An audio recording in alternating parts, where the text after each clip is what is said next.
말씀 나누시겠습니다. 오늘 요한복음 강의 32번째 시간입니다. 요한복음 14장 28절에서 31절까지의 말씀을 우리 한번 같이 보시겠습니다. 우리 같이 한번 읽어볼까요? 시작. 내가 갔다가 너희에게로 온다 하는 말을 너희가 들었나니 나를 사랑하였더라면 내가 아버지께로 감을 기뻐하였으리라. 아버지는 나보다 크심이라. 이제 일이 일어나기 전에 너희에게 말한 것은 일이 일어날 때에 너희로 믿게 하려 함이라. 이후에는 내가 너희와 말을 많이 하지 아니하리니 이 세상의 임금이 오겠음이라.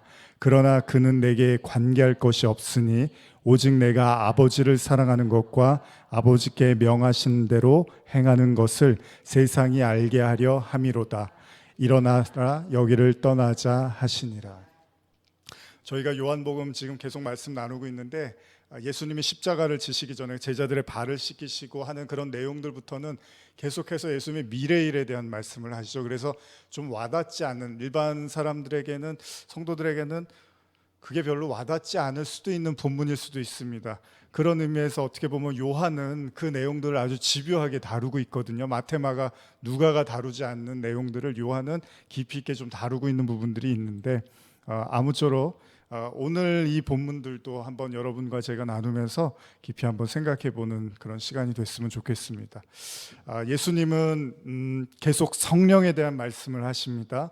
자, 내가 이제 십자가를 지면 성령이 오실 것이고 그 성령이 오시면 예수님이 하신 모든 말씀을 다 깨닫게 되고 기억하게 될 거야 라고 예수님이 말씀하십니다. 그러면서 주님이 하셨던 말씀이 아무것도 염려하지 말아라, 근심하지 말아라. 예수님이 너희는 마음에 근심하지 말라. 왜요? 성령 때문에 그랬어요. 예수님이 제자들에게 근심하지 말라고 말씀하실 수 있었던 이유는 다른 게 아니었습니다. 성령이 너희 안에 오시면 그 모든 것들을 다 해결해 주시고 인도해 주시고 하나님을 깊이 보게 할 거야 라고 말을 하셨던 거죠. 그렇기 때문에 예수님이 뭐라고까지 말씀하시냐면 내가 아버지께 가는 게 기쁘다라고 말씀을 하세요. 제자들 비록 지금 당장은 떠나야만 하지만 제자들 안에 오실 그 보혜사 성령으로 함께할 그 날들을 예수님은 언급하시면서 기쁘다라고 이야기를 하십니다. 그런데 갑자기 30절에서 예수님이 이런 표현을 쓰시잖아요. 이런 말씀이 있죠. 우리가 읽었는데 이후에 너희와 말을 많이 하지 않으리니 이 세상에 임금이 오겠다라는 이런 말씀을 하십니다. 제가 이 부분 가지고 오늘 설교를 하려고 하는 건데 예수님이 느닷없이 이 세상 임금이 올 거래요. 그런데 그는 나와 관계할 것이 없대요. 이런 표현을 쓰세요. 그래서 이 부분만 가지고 오늘 설교를 나누려고 합니다. 제가 주석을 읽어보니까 여러분 예수님이 이게 무슨 얘기를 하시는 것 같습니까? 갑작스러운 예수님의 이런 말씀. 너희와 말을 많이 하지 아니하리니 이 세상에 임금이 올 거야. 그런데 그는 내게 관계할 게 없어. 주석을 제가 보면은 이런 얘기로 이해를 하더라고요. 예수님이 이제 십자가를 지기 위해서 군병들에게 잡혀가시잖아요. 그런 사람들, 그런 무리들을 세상 임금으로 지금 얘기를 하시면서 나를 세상이 와서 핍박할 거야. 그들이 세상 임금인데 그들은 나와 관계할 게 없어. 왜냐하면 내가 죄가 없거든. 그러니까 그들이 아무리 정죄한다 하더라도 나는 죄가 없는 사람이야. 하늘에 속한 존재야 라고 주석은 이해를 해요. 그리고 여러분들은 어떻게 이해하시는지 모르겠어요. 자신을 처형하기 위해서 군사들이 오고 결국 자신을 신성 모독죄로 사형할 것이니까 그 모든 무리들을 통틀어서 예수님이 세상 임금이다라고 지금 말씀을 하시는데, 근데 여러분 가만히 보면 이 부분에 대한 이야기들 예수님이 좀 앞서서도 하셨습니다. 요한복음 12장 27절 이하를 보면, 이건 제가 읽어드릴게요. 이미 여러분들이 나누셨던 내용이에요. 지금 내 마음이 괴로우니 무슨 말을 하리요?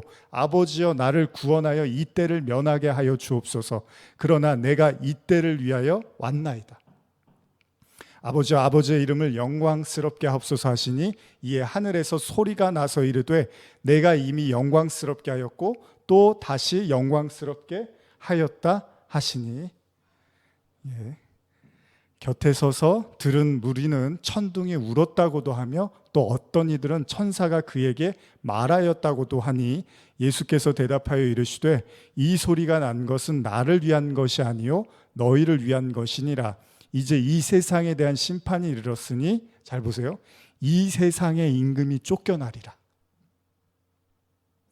내가 땅에서 들리면 모든 사람을 내게로 이끌겠노라 하시니 이렇게 말씀하시면 자기가 어떤 죽음으로 죽을 것을 보이심이로라. 여기 보시면 예수님이 12장에서 십자가를 지기 위해서 기도를 하시면서 무척 괴로워하시는데 그 소리가 얼마나 컸던지 곁에 있던 사람들이 천둥 소리 같다라고 이야기를 합니다.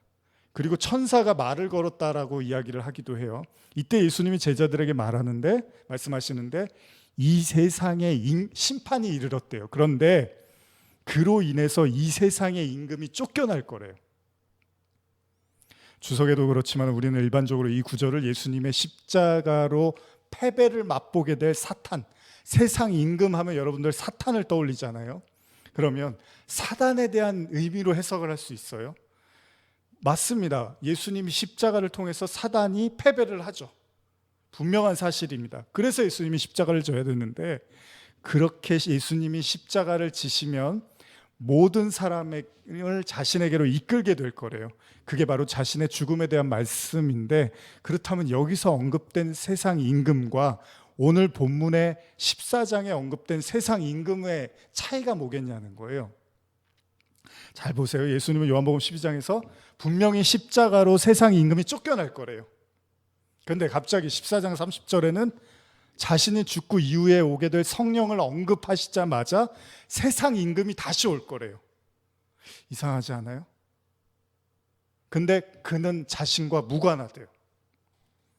우리는 이 내용을 단순히 주석적인 개념에서, 그러니까 그냥 일반적으로 알고 있는 뭐 예수님을 핍박하는 무리들이 그 권세들을 세상 임금이라고 하겠지라고 생각할 수 있는데 좀 더 깊이 들여다볼 필요가 있다는 거예요. 자, 마태복음의 예수 탄생의 시작을 보시면요, 예수님을 뭐로 묘사하냐면 마태복음 2장 1절입니다. 헤롯 왕 때 예수께서 유대 베들레헴에서 나심에 동방으로부터 박사들이 예루살렘에 이르러 말하되 유대인의 왕으로 나신 이가 어디 계시냐? 우리가 동방에서 그의 별을 보고 그에게 경배하러 왔노라 하니. 자, 마태복음 지금 2장에는 예수님을 뭐라고 이야기하냐면요, 유대인의 왕이라고 한단 말이에요.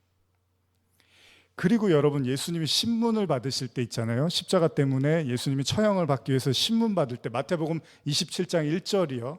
마태복음 27장 11절에 보면 예수께서 총독 앞에 섰음에 총독이 물어 이르되 내가 유대인의 왕이냐? 예수님이 뭐라고 하냐면 내 말이 옳도다 이렇게 말씀하세요.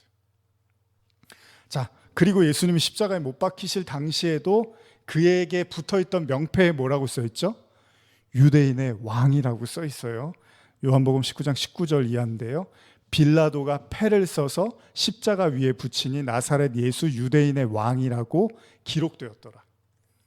예수께서 못 박히신 곳이 성에서 가까운 곳으로 많은 유대인이 이 패를 읽는데 히브리와 로마와 헬라말로 기록되었더라. 유대인의 대제사장들이 빌라도에게 이르되 유대인의 왕이라 쓰지 말고 자칭 유대인의 왕이라 쓰라 하니 빌라도가 대답하되 내가 쓸 것을 썼다 하니라.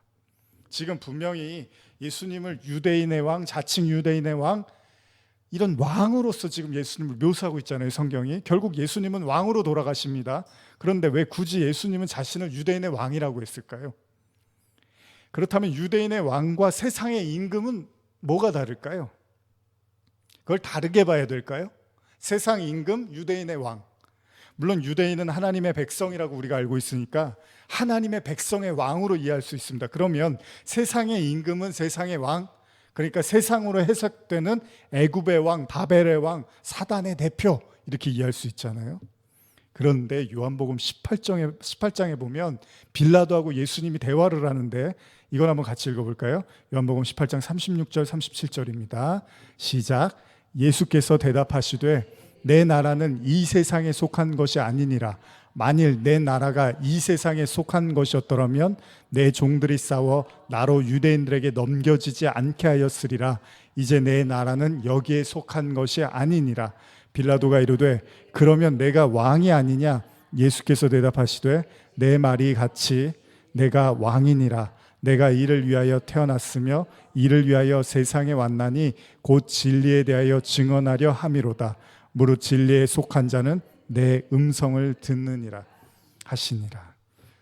제일 중요한 말씀 중에 하나죠. 예수님은 자신의 나라는 이 세상에 속한 나라가 아니래요. 만약에 내가 이 세상에 속한 나라를 위해서 왔다면 자신의 종들을 풀어서 자신이 십자가를 지지 못하도록 싸워서 이기게 해서 왕이 됐을 거라는 거예요. 그런데 예수님은 여기 이 땅은 내 나라가 아니라고 이야기를 하십니다. 그토록 유대인들이 원했던 로마로부터의 그 로마 치하에서의 그 압제당하고 박해당했던 그 정치적 메시아를 사람들은 꿈꿨지만 예수님은 여기에 대해서 나는 이 나라, 내 나라는 여기에 속한 나라가 아니라고 예수님이 말씀을 하십니다. 근데 여기서 우리가 예수님이 자신이 왕이라고 한단 말이에요. 지금 여기서도. 근데 한 가지 우리가 볼 게 있는 게 요한복음 3장에 보시면요. 이것도 한번 같이 읽어볼까요? 3장 14절 15절입니다. 시작. 모세가 광야에서 뱀을 든 것 같이 인자도 들려야 하리니 이는 그를 믿는 자마다 영생을 얻게 하려 하심이니라. 예수님이 자신이 광야에서 들린 뱀처럼 자신도 들려야 된다는 거예요. 다시 말하면 예수님의 십자가는 뭐죠? 하나님의 저주와 징벌의 대상이란 말이죠. 그러니까 예수님은 모든 죄인의 대표격이란 말이죠. 그걸로 죽으셨어요. 죄인이라는 게 뭐죠? 하나님하고 원수지간이라는 거예요. 원수지간. 하나님과 원수가 된 존재인데 그 원수가 될 수밖에 없는 존재의 대표격으로 예수님이 십자가에 못을 박히신 거니까.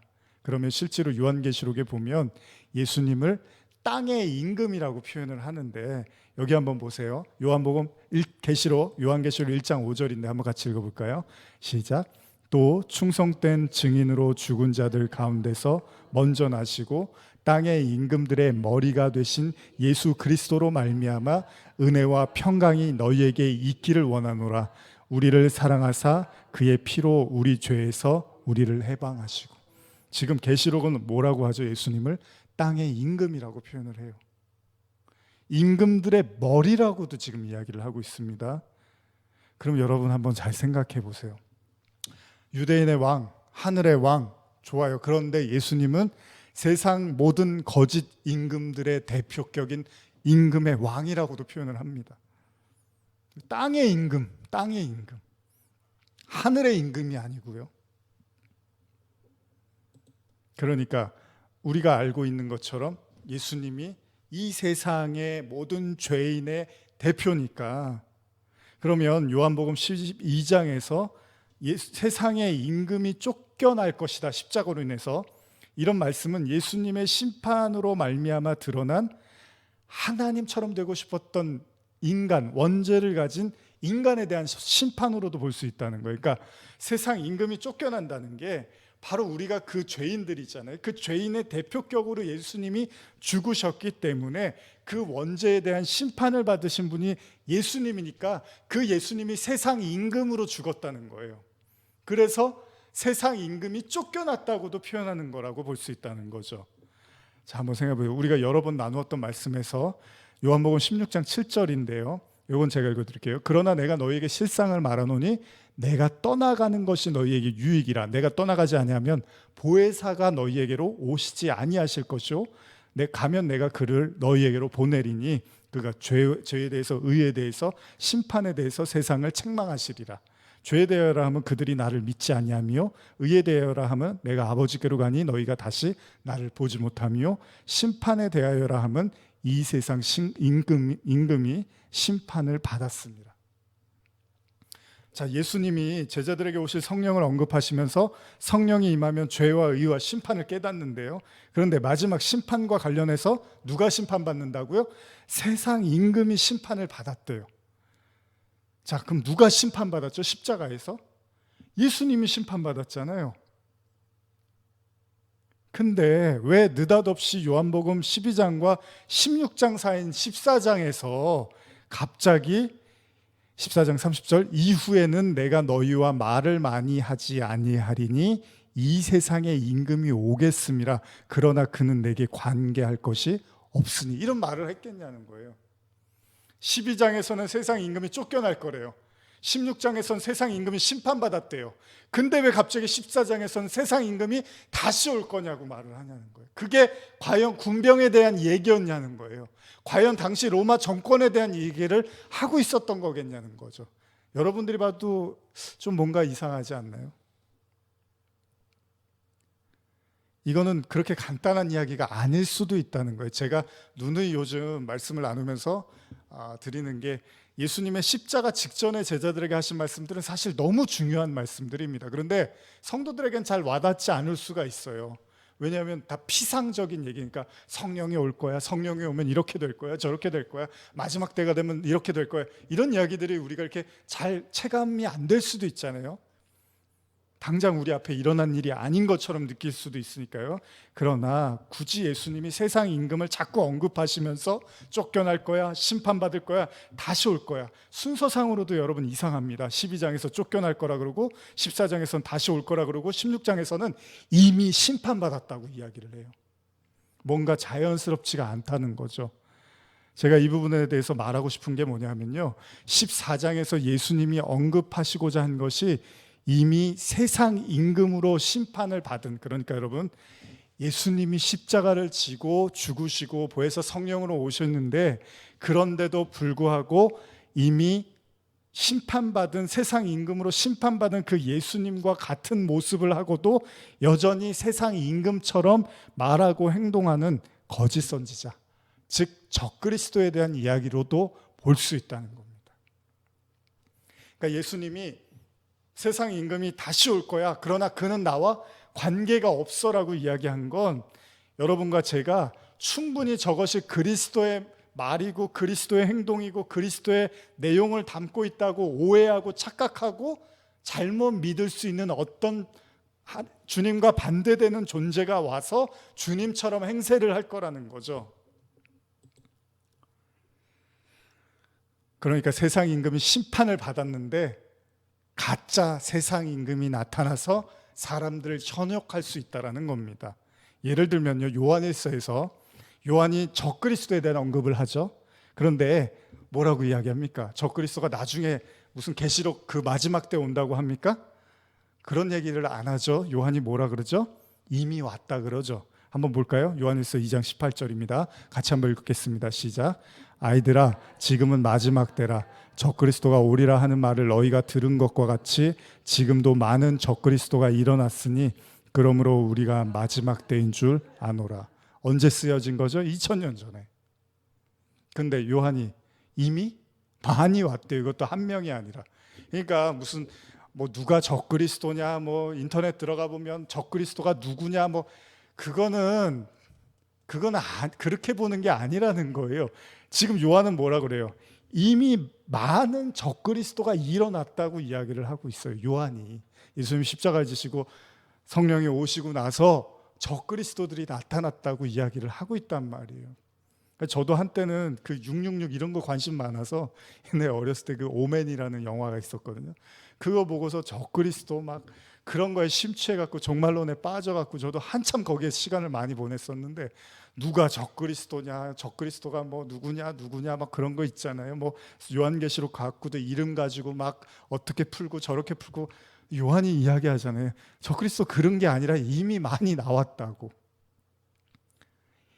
2000년 전에 이미 요한이 마지막 때라고 이야기를 하고 있습니다. 그리고 많은 적그리스도가 이미 존재하고 있다고 하고요. 적그리스도는 뭡니까? 말 그대로 하나님을 대적하는 사람들입니다. 세상에서 왕 노릇하고 싶어하는 사람들. 예수님은 세상 임금을, 십자가에 예수님을 통해서 하나님은 예수님이라는 재물을 세상 임금으로 못 박아버렸단 말이에요. 이 땅에서 왕 되고 싶어하고, 이 땅에서 행복하고 부자 되고 싶어하고, 이 땅에서 형통하고 싶고 잘 되고 싶어하고, 오로지 이 땅에 그런 매여서 살고 싶어하는 그런 사람들의 대표로 예수님이 죽으셨단 말이죠. 그렇다면 오늘 우리는 요한복음 14장에 예수님의 말씀을 좀 더 쉽게 이해할 수 있습니다. 예수님이 세상 임금을 대표해서 십자가에서 죽으셨지만 그럼에도 불구하고 여전히 심판받지 않은 모습으로 여전히 세상 임금의 모습을 하고 그리스도를 말하는 자들이 나타날 거라는 거예요. 앞서 요한이 2장 18절에서 적그리스도를 언급했는데요. 그 바로 앞절에 뭐라고 썼는지 한번 볼까요? 15절에서 17절 한번 같이 읽어볼까요? 시작. 이 세상이나 세상에 있는 것들을 사랑하지 말라. 누구든지 세상을 사랑하면 아버지의 사랑이 그 안에 있지 아니하니 이는 세상에 있는 모든 것이 육신의 정욕과 안목의 정욕과 이상의 자랑이니 다 아버지께로부터 온 것이 아니요 세상으로부터 온 것이라. 이 세상도 그 정욕도 지나가되 오직 하나님의 뜻을 행하는 자는 영원히 거하느니라. 무슨 말씀입니까? 세상 임금은 뭐죠? 세상을 사랑하는 사람들, 그리고 그 세상을 사랑하는 것으로 육신의 정욕과 안목의 정욕과 이생의 자랑을 가지고 하나님으로부터 왔다라고 믿는 사람들, 그게 바로 죄의 본성이고 인간의 탐심이잖아요. 그럼에도 적그리스도들은 그렇게 세상 임금으로 죽으신 예수를 전하는 게 아니라 세상에 있는 것들을 여전히 사랑하고 붙잡게 만들면서 영원하신 하나님의 뜻을 가리키는 게 아니라 지나가 버릴 세상을 정욕과 합리화시켜서 여전히 세상을 이렇게 붙잡게 만드는 그런 세상 임금으로서의 예수를 우리에게 말할 거라는 거죠. 누구의 이름으로요? 예수의 이름으로. 야고보서 4장 4절 5절 한번 같이 읽어볼까요? 시작. 가늠한 여인들아, 세상과 벗된 것이 하나님과 원수됨을 알지 못하느냐? 그런즉 누구든지 세상과 벗이 되고자 하는 자는 스스로 하나님과 원수가 되는 것이니라. 너희는 하나님이 우리 속에 거하게 하신 성령이 시기하기까지 사모한다 하신 말씀을 헛된 줄로 생각하느냐? 야고보 기자가 뭐라고 합니까? 세상과 하나님의 관계를 설명하는데 세상과 벗이 된 상태가 하나님과 원수가 됐대요. 누구한테 하는 얘기죠? 안 믿는 사람한테 이야기하는 게 아니라 믿는 사람들한테 하고 있는 이야기입니다. 하나님의 원수는 세상과 가깝게 지나는 자들인데, 그렇다면 예수님의 십자가는 우리와 세상과의 연관성, 그러니까 그 친밀함을 끊어버리기 위해서 예수님이 십자가를 지셨다는 의미로도 볼 수 있다는 겁니다. 그게 바로 세상 임금이잖아요. 그러니까 여러분과 제가 신앙생활을 하는데 어떤 사람들은 그 세상을 등지고 하나님께 나오는 그 복음을 전하는데 어떤 사람들은 더 세상에 더 가깝게 나갈 수 있도록 그 길을 터주는 사람들이 있을 거라는 거죠. 근데 십자가를 지신 예수는 세상 임금으로 죽으셨으니까 그 세상을 등지고 하나님께 나가게 할 텐데, 세상 임금을 전하는, 세상 임금으로서의 예수를 전하는 자들은 세상과 더 친밀하고 가깝고 마치 이 땅을 위해서 주님이 온 것처럼 착각하게 만들 거라는 거예요. 야고보서 4장 5절 보면 너희는 하나님이 우리 속에 거하게 하신 성령이 시기하기까지 사모한다 하신 말씀을 헛된 줄로 생각하느냐라고 기록이 되어 있습니다. 갑자기 성령에 대한 이야기가 나오는 거예요. 여기서 야고보서 4장 5절을 현대어로 읽어드릴게요. 하나님께서 우리 속에 살게 한 영을 질투할 정도로 사랑하고 지켜준다고 하신 성경의 말씀을 제대로 알고나 있습니까?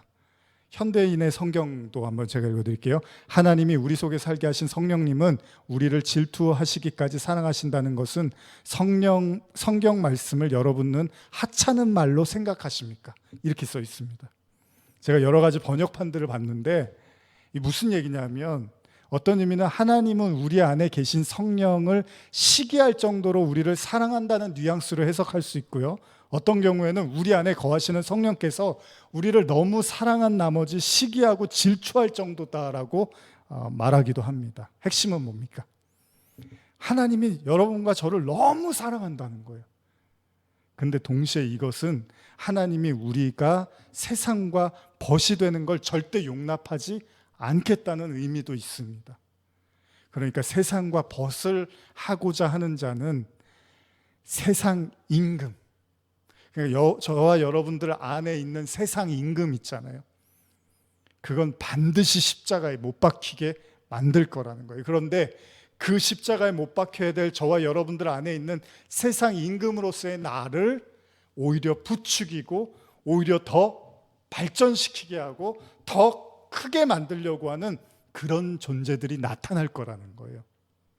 그는 나와 아무 상관이 없다고 예수님이 말씀을 하시는 거죠. 요즘 제가 여러분들한테 자꾸 내 안에 계신 주님 이런 말씀 많이 드리잖아요. 마지막 때 예수님이 나타나신다 하더라도, 심판의 날 주님이 나타나신다 하더라도 여러분과 제 안에 그 그리스도가 없으면 심판의 주님이라고 제가 말씀드리죠. 그걸 제가 열처녀의 비유로도 지난 주일날 말씀을 드렸는데, 똑같이 열처녀가 신랑을 기다려요. 그런데 신랑이 왔어요. 그러면 10명을 다 데려가야 되는데 5명만 데려가더라는 거예요. 누구요? 기름을 가진 자들. 그래서 제가 자꾸 우리 안에 있는 그리스도의 영, 성령, 그리스도, 하나님이 내 안에, 내가 하나님 안에, 주님 안에, 주님이 내 안에, 이 얘기를 제가 수십 번 말씀을 드리는 게 이게 가벼운 얘기가 아니라는 거예요. 우리는 막연하게 시간의 끝에 언제 나타나실 그 주님이 오시면 구원해 주실 거야라고 믿고 있지만, 그 주님은 기름을 갖지 않은 자에게는 심판의 주님으로, 멸망의 주님으로 도래할 거라는 거예요. 그러니까 우리가 주목해야 될 것은 뭐죠? 여러분과 제 안에 정말로 기름이 준비되어 있는가를, 이게 제일 중요한 거예요. 이거보다 더 중요한 게 없는 거예요.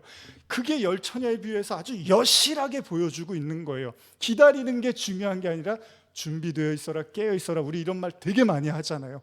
저도 중학생 때부터 아주 깨어 있으라 이 말만 듣고 살았던 것 같아요. 근데 깨어 있고 준비하는 게 뭘 준비하고 뭘 깨어 있냐 하면 그 기름을 가지라는 거예요. 그 성령, 그 그리스도, 그 주님이 내 안에 계시지 않으면 그 마지막 그 시간에 오시는 그 주님은 나에게 심판의 주님으로 임할 수 있다는 거예요. 왜? 거듭나지 않았으니까. 그런데 그 그리스도를 말하지 않고 반드시 십자가와 우리가 물과 성령으로 말미암아 거듭나서 들어가게 된 그 하나님의 나라의 그 복음을 얘기하지 않고 그냥 적당히 믿고 이 세상에서 잘 살아야지, 예수님은 뭐 믿었으면 됐지, 뭐 그렇게까지 믿을 필요 없어. 그러면은 뭘 그렇게 우리가 이렇게 예배 이렇게 드릴 필요도 없죠. 그냥 한번 믿고 오늘 내가 믿었습니다, 아멘, 나는 영원히 이제 하나님의 자녀입니다 하면 끝이죠. 뭐 근데 뭘 예수님이 뭐 내가 다시 올 때 믿음을 보겠느냐, 이 땅에 믿음이 있느냐, 이런 얘기 굳이 하실 필요도 없죠. 그렇게 간단한 구원이라면. 근데 주님은 계속 경고한단 말이죠. 그리고 심지어는 그 좁은 문에 들어갈 사람이 거의 없어라고 아주 제자들한테 대놓고 얘기를 하셨단 말이죠. 세상 임금은요, 여러분, 멀리 있지 않습니다. 그냥 적당히 그냥 약화된 아주 그 격이 떨어지는 그냥 그 값싼 복음을 이야기하면서 이 세상에서의 그냥 사랑하고 이 세상에서 그냥 잘 되고 잘 사는 거, 이런 복음에 그냥 이렇게 심취해 있으면 그게 세상 임금으로 그 예수를 이해하고 있는 게 되는 거고, 그 주님은 나는 그 세상 임금과는 상관이 없어. 반드시 나의 제자들, 나의 자녀들은 십자가를 통해서 그 성령을 받아야지. 그 하나님의 전을 이루어야지. 하나님이 그 안에 계셔야지. 이걸 얘기하시는 거라는 거죠. 야고보서 4장 7절 8절 한번 읽어볼까요? 시작. 그런즉 너희는 하나님께 복종할지어다. 마귀를 대적하라. 그리하면 너희를 피하리라. 하나님을 가까이 하라. 그리하면 너희를 가까이 하시리라. 죄인들아 손을 깨끗이 하라. 두 마음을 품은 자들아 마음을 성결하게 하라. 우리 지난 주일날 나눴던 말씀이죠. 세상하고 그렇게 벗되고 그걸 그냥 자연스럽게 여기는 것, 심지어는 그걸 마귀하고도 지금 야고보는 연결하고 있습니다. 그들의 유일한 탈출구는 뭡니까? 저와 여러분들이 이 세상을 멀리할 수 있는 유일한 방식은 하나님을 가까이 하는 것밖에는 없대요. 대적 기도를 많이 하고 뭐 영적으로 막 선포를 하고, 이게 중요한 게 아니라 더 중요한 건 저와 여러분들이 하나님 안으로 깊이 들어가는 거, 손을 깨끗이 하고 두 마음을 버리는 거. 여러분, 예수님을 여전히 세상 임금으로 알고 있는 사람들이 너무나 많다는 거예요. 이걸 잘 보여주는 사건이 뭔지 아십니까, 여러분? 오병이어 사건입니다. 요한복음 6장 14절 15절 한번 같이 읽어볼까요? 시작. 그 사람들이 예수께서 행하신 이 표적을 보고 말하되 이는 참으로 세상에 오실 그 선지자라 하더라. 그러므로 예수께서 그들이 와서 자기로 억지로 붙들어 임금을 삼으려는 줄 아시고 다시 혼자 산으로 떠나가신, 아주 잘 보여주는 사건입니다. 오병이어 기적이 너무나 좋죠. 훌륭하죠. 배가 부르죠. 잔치집 같죠. 사람들이 술렁입니다. 왜요? 예수님을 세상 임금으로 삼자는 거예요. 근데 예수님은 이걸 너무 잘 알고 있잖아요. 인간의 마음을 너무 잘 알아요. 우리를 배부르게 해주고 우리를 부유하게 해주고 우리를 안 아프게 해줄 수 있는 그 주님을 드디어 찾았다. 이런 주님이면 세상의 임금으로 삼아야지. 그런데 예수님은 세상 임금으로 오신 게 아니라 세상 임금이 되고 싶은 우리의 마음을 대신해서 심판받으신 분이란 말이죠. 아주 쉽게 생각해 보십시다. 세상 임금이 뭡니까? 모든 사람이 칭송하고 모든 사람에게 인기를 누리고 모든 사람에게 유익을 주는 사람 아니겠습니까? 다시 말하면 인간에게는 해가 되지 않는 사람. 그는 항상 정의를 말할 거예요. 가난하고 배고픈 자들을 위해서 일할 거고요. 세상의 평화와 모든 인류를 향한 인류의 애를 가지고 그는 열심히 마지막 순간까지 피와 땀을 쏟을 거예요. 세상의 임금은요, 여러분, 절대 세상이 기피하고 싫어하는 사람이 아닐 겁니다. 인간이 임금을 삼고자 하는 그런 사람들이 어떻게 세상에 보기에 싫은 사람이겠습니까? 인간에게도 너무 감동적이고 유익하고 그래서 모든 사람이 저 사람이면 세상 임금을 삼아도 되겠다라는 그 사람, 그것을 누구보다도 잘 아는 분이 누구였습니까? 예수님이었잖아요. 예수님은 너무 잘 알았어요. 어떻게 하면 사람들이 좋아하고 어떻게 하면 사람들이 자기를 칭송할지를 너무나 잘 아셨지만 오병이어의 기적이 끝나자마자 예수님은 도망가셨다는 겁니다. 많은 사람들이 저분은 세상의 임금이 될 수 있겠구나, 정치적으로, 경제적으로, 사회적으로, 전 세계적으로 모든 인류를 위한 평화의 메신저, 메시아가 될 수 있겠구나라고 생각하면서 임금을 삼으려고 할 때 예수님이 도망쳐버렸다는 거예요. 실제로 사사기 이후에 사람들은 왕을 원했습니다. 모든 부분에서 빼어난 자, 학식을 갖추고 품위와 교양이 있고 늠름하고 멋진 왕. 근데 그 왕을 세웠더니 가짜 애들하는 거예요. 가짜. 사람들이 원했던 그 왕이 죽은 후에야 비로소 다윗이라는 하나님의 기름 부은 진짜 왕이 세워지더라는 거예요. 여러분, 세상과 벗된 세상 임금은요, 세상을 위해서 존재하는 왕입니다. 세상 임금은 하나님의 나라와는 무관한 사람입니다. 그런 말씀은 오히려 그렇게 세상과 벗됨을 마귀까지라고도 야고보가 이야기를 하고 있다는 거예요. 우리가 꿈꾸는 이 땅에 유토피아를 건설해 줄 왕, 세상의 임금 주님은 제자들에게 그는 나와 아무 관계도 없다고 이야기를 합니다.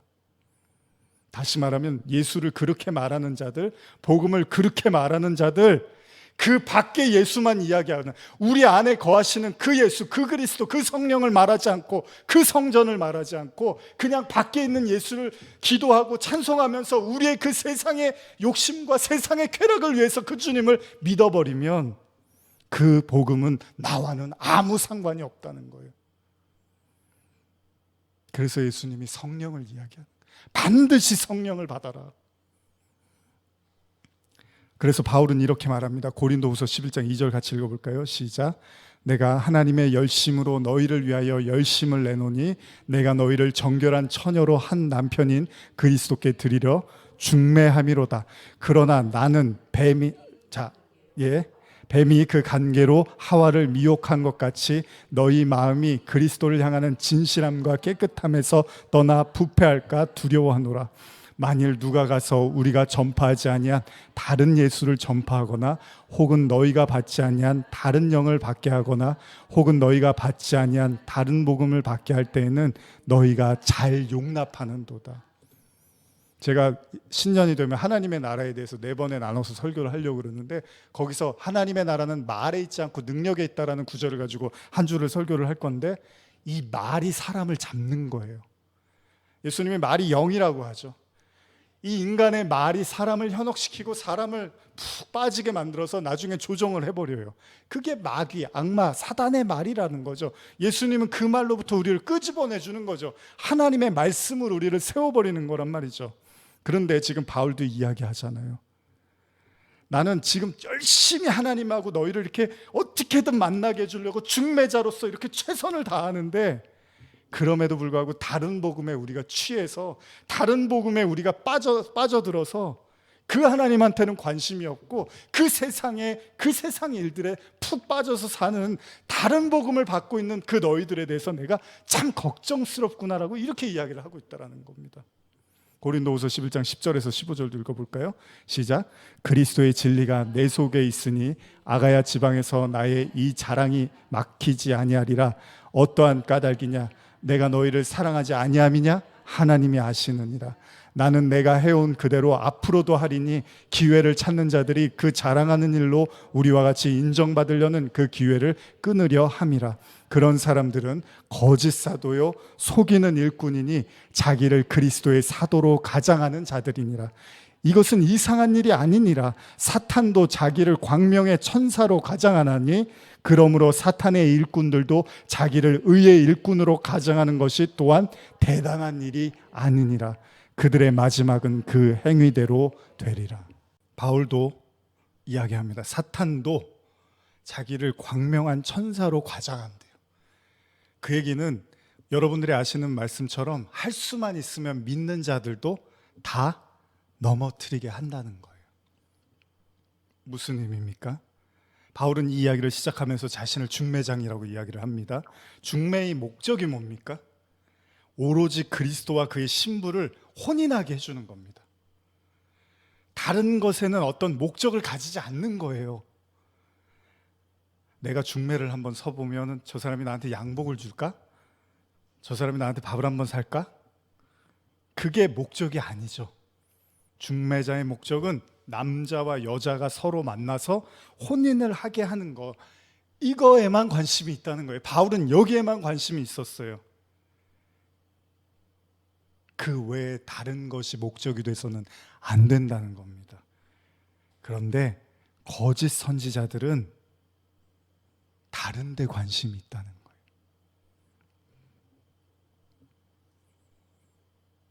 중매, 장이로서의 역할을 하는 것처럼 보이지만 그들의 관심은 하나님과 성도들이 어떻게든 만나는 여기에 관심이 있는 게 아니라 그 외적인 것에 관심이 있다라는 겁니다. 그러면서 바울이 뭐라고 합니까? 이상한 일이 아니다. 사탄도 그렇게 한다. 거짓 선지자들은 다른 복음을 전한다는 거예요. 세상 임금으로서의 복음을 전할 거라는 거예요. 왜요? 왜 예수님이 사람들에게 외면당하셨죠? 왜 예수님이 버림을 받으셨죠? 그가 오로지 하나님 나라만 전했기 때문입니다. 여러분, 오늘날은 안 그럴까요? 예수님이 부활하셨으니까 이제 모든 사람이 예수님을 다 믿나요? 다 그 소식을 듣고 알아도 안 믿잖아요. 오늘날도 똑같아요. 복음을 제대로 전하면 사람들이 거부하게 돼 있어요. 왜? 예수님은 아까 예수님이 뭐라고 합니까? 빌라도에게 신문 받을 때 내 나라는 여기가 아니야. 만약에 여기였으면 내가 내 모든 사람들을 다 동원해서 내가 여기를 정복하고 지배해 버렸을 거야. 나의 나라는 하나님 나라야.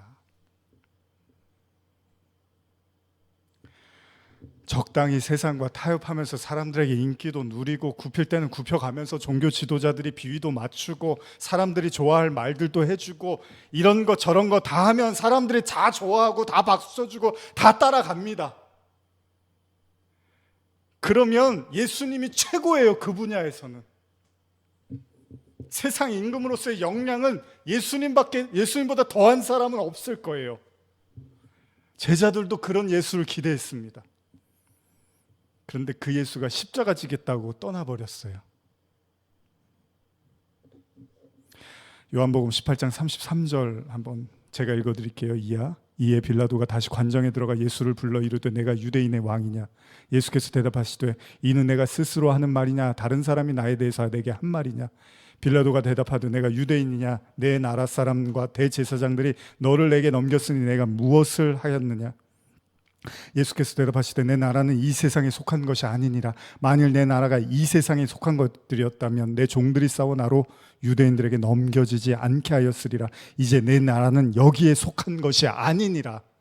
빌라도가 이르되 그럼 내가 왕이 아니냐? 예수께서 대답하시되 내 말과 같이 내가 왕이니라. 내가 이를 위하여 태어났으며 이를 위해서 세상에 왔나니 곧 진리의 증언에 하려 함이로다.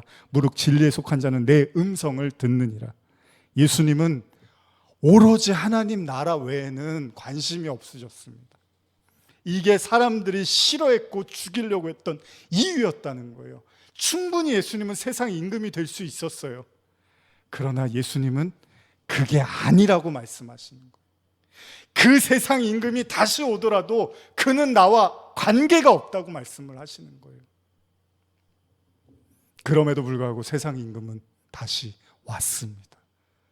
요한의 때부터 이미 적그리스도들이 성행하고 있다고 말하고 있습니다.